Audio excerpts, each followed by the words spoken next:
ओम उमा महेश्वराय नमः। दोस्तों, आज गुरु गीता का अध्याय 2 की पाठ हम लेकर आए हैं।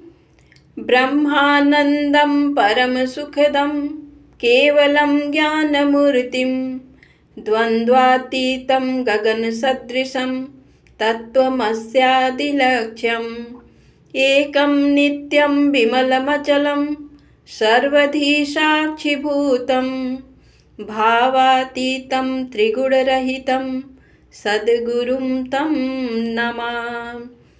जो ब्रह्मानंद स्वरूप हैं, परम सुख देने वाले हैं, जो केवल ज्ञान स्वरूप हैं, द्वंद्वों से रहित हैं, आकाश के समान सूक्ष्म और सर्वव्यापक हैं, तत्वमसि आदि महावाक्यों के लक्ष्यार्थ हैं, एक हैं, नित्य हैं, मल रहित हैं, अचल हैं, सर्व बुद्धियों के साक्षी हैं, भावना से परे हैं, सत्व, रज और तम तीनों गुणों से रहित हैं। ऐसे श्री सद्गुरुदेव को मैं नमस्कार करता हूँ। श्री गुरुदेव के द्वारा उपदिष्ट मार्ग से मन की शुद्धि करनी चाहिए। जो कुछ भी अनित्य वस्तु अपनी इंद्रियों की विषय हो जाएं, उनका खंडन करना चाहिए। करुणा रूपी तलवार के प्रहार से शिष्य के 8 पासों संशय, दया, भय, संकोच, निंदा, प्रतिष्ठा, कुलाभिमान और संपत्ति को काटकर निर्मल आनंद देने वाले को सद्गुरु कहते हैं। ऐसा सुनने पर भी जो मनुष्य गुरु निंदा करता है, वह मनुष्य जब तक सूर्य चंद्र का अस्तित्व रहता है तब तक घोर नरक में रहता है। हे देवी, देह कल्प के अंत तक रहे तब तक श्री गुरुदेव का स्मरण करना चाहिए और आत्मज्ञानी होने के बाद भी अर्थात स्वरूप का छंद मिलने पर भी शिष्य को गुरुदेव की शरण नहीं छोड़नी चाहिए।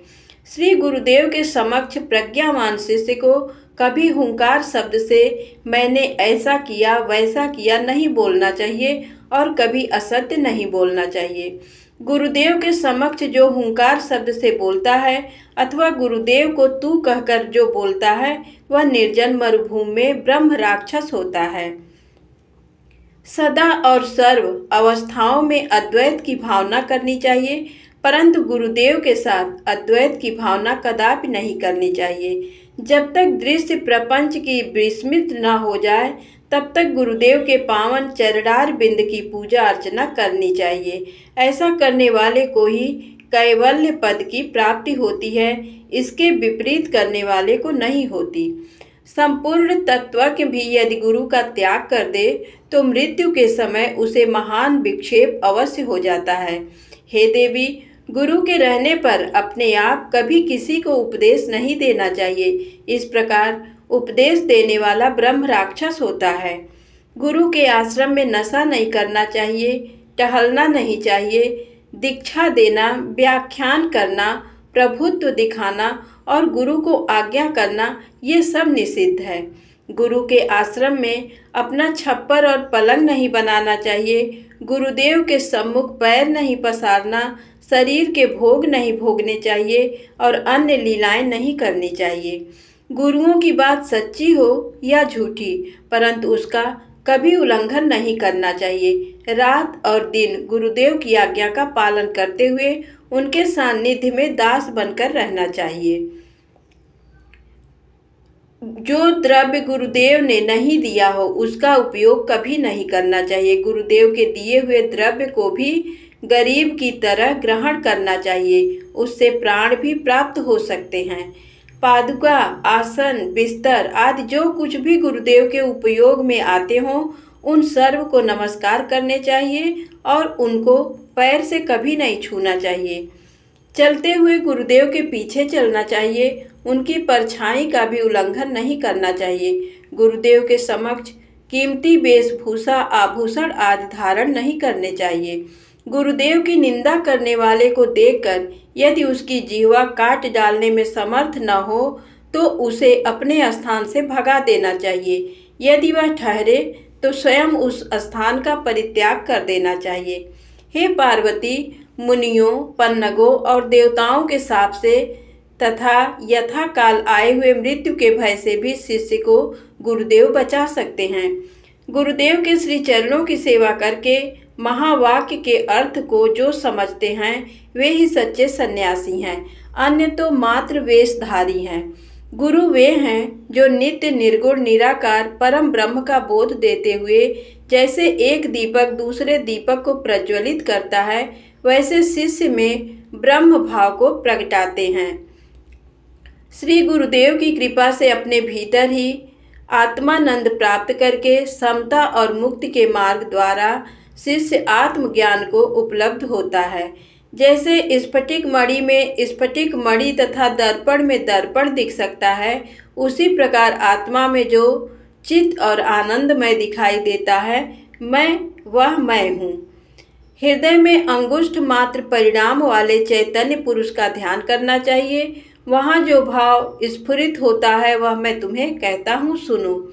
मैं अजन्मा हूँ, मैं अमर हूँ, मेरा आदि नहीं है, मेरी मृत्यु नहीं है, मैं निर्विकार हूँ, मैं चिदानंद हूँ, मैं अणु से भी छोटा हूँ और महान से भी महान हूँ। हे पार्वती, ब्रह्म को स्वभाव से ही अपूर्व, जिससे पूर्व कोई नहीं, ऐसा अद्वितीय नित्य ज्योति स्वरूप निरोग निर्मल परम आकाश स्वरूप अचल आनंद स्वरूप अविनाशी अगम्य अगोचर नाम रूप से रहित तथा निःशब्द जानना चाहिए। स्वयं जिस प्रकार कटक कुंडल आदि आभूषण स्वभाव से ही सुवर्ण हैं, उसी प्रकार मैं स्वभाव से ही शाश्वत ब्रह्म हूँ। सदा गुरुदेव का ध्यान करने से जीव ब्रह्ममय हो जाता है। वह किसी भी स्थान में रहता हो फिर भी मुक्त ही है, इसमें कोई संशय नहीं है। हे प्रिय, भगवत स्वरूप श्री गुरुदेव ज्ञान वैराग्य ऐश्वर्य यश लक्ष्मी और मधुर वाणी ये 6 गुण रूप ऐश्वर्य से संपन्न होते हैं। मनुष्य के लिए गुरु ही शिव हैं, गुरु ही देव हैं, गुरु ही बांधव हैं, गुरु ही आत्मा हैं और गुरु ही जीव हैं। सचमुच गुरु के सिवा अन्य कुछ भी नहीं है। वेदों और शास्त्रों में सुख नहीं है, मंत्र और यंत्र में सुख नहीं है। इस पृथ्वी पर गुरुदेव के कृपा प्रसाद के सिवा अन्यत्र कहीं भी सुख नहीं है। गुरुदेव के श्री चरणों में जो वेदांत निर्दिष्ट सुख है, वह सुख न चावार्क मत में, न वैष्णव मत में और न प्रभाकर मत में है। एकांतवासी वीतराग मुनि को जो सुख मिलता है, वह सुख न इंद्र को और न चक्रवर्ती राजाओं को मिलता है। मोक्ष की आकांक्षा करने वालों को गुरु भक्ति खूब करनी चाहिए, क्योंकि गुरुदेव के द्वारा ही परम मोक्ष की प्राप्ति होती है। गुरुदेव के वाक्य की सहायता से जिसने ऐसा निश्चय कर लिया कि मैं एक और अद्वितीय हूँ और उसी अभ्यास में जो रत हैं, उसके लिए अन्य वनवास का सेवन आवश्यक नहीं है। गुरुदेव ही सत्वगुणी होकर विष्णु रूप से जगत का पालन करते हैं, रजोगुणी होकर ब्रह्म रूप से जगत का सर्जन करते हैं और तमोगुणी होकर शंकर रूप से जगत का संहार करते हैं। जो जीव इस जगत में सर्वमय आनंदमय और शांत होकर सर्वत्र विचरता है, उस जीव को सर्वज्ञ कहते हैं। हे प्रिय, मनुष्य चाहे चारों वेद पढ़ ले, वेद के 6 अंग पढ़ ले, आध्यात्म शास्त्र आदि अन्य सर्व शास्त्र पढ़ ले, फिर भी गुरु के बिना ज्ञान नहीं मिलता। शिव जी की पूजा में रत हो या विष्णु की पूजा में रत हो, परंतु गुरु तत्व के ज्ञान से रहित हो तो वह सब व्यर्थ है। इसलिए सब प्रकार के प्रयत्न से अनासक्त होकर शास्त्र की मायाजाल छोड़कर गुरुदेव की ही शरण लेनी चाहिए। ज्ञान रहित मिथ्या बोलने वाले और दिखावट करने वाले गुरु का त्याग कर देना चाहिए, क्योंकि जो अपनी ही शांति पाना नहीं जानता, वह दूसरों को क्या शांति दे सकेगा। पत्थरों के समूह को तैराने का ज्ञान पत्थर में कहाँ से हो सकता है। जो खुद तैरना नहीं जानता, वह दूसरों को क्या तैराएगा। जो गुरु अपने दर्शन से दिखावे से शिष्य को भ्रांति में डालते हैं, ऐसे गुरु को प्रणाम नहीं करना चाहिए। इतना ही नहीं, दूर से ही उसका त्याग कर देना चाहिए। ऐसी स्थिति में धैर्यमान गुरु का ही आश्रय लेना चाहिए। गुरु गीता के समान अन्य कोई स्तोत्र नहीं है, गुरु के समान अन्य कोई तत्व नहीं है। समग्र धर्म का ये सार मैंने कहा है, ये सत्य है और बार बार सत्य है। हे प्रिय, इस गुरु गीता का पाठ करने से जो कार्य सिद्ध होता है, अब वह कहता हूँ।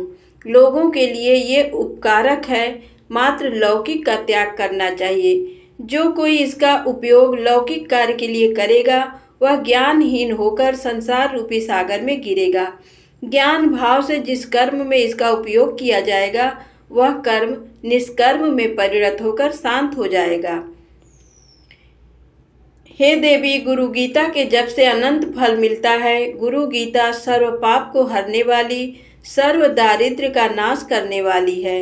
हे प्रिय, गुरु गीता का एक एक अक्षर मंत्र राज है। अन्य जो विविध मंत्र हैं वे इसका 16वां भाग भी नहीं है। गुरु गीता अकाल मृत्यु को रोकती है, सब संकटों का नाश करती है, यक्ष राक्षस भूत चोर और बाघ आदि का घात करती है। गुरु गीता सब प्रकार के उपद्रवों, कुष्ठ और दुष्ट रोगों और दोषों का निवारण करने वाली है।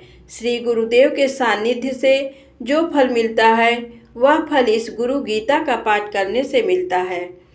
इस गुरु गीता का पाठ करने वाले पर सर्व प्राणी मोहित हो जाते हैं। बंधन में से परम मुक्ति मिलती है। देवराज इंद्र को वह प्रिय होता है और राजा उसके बस होता है।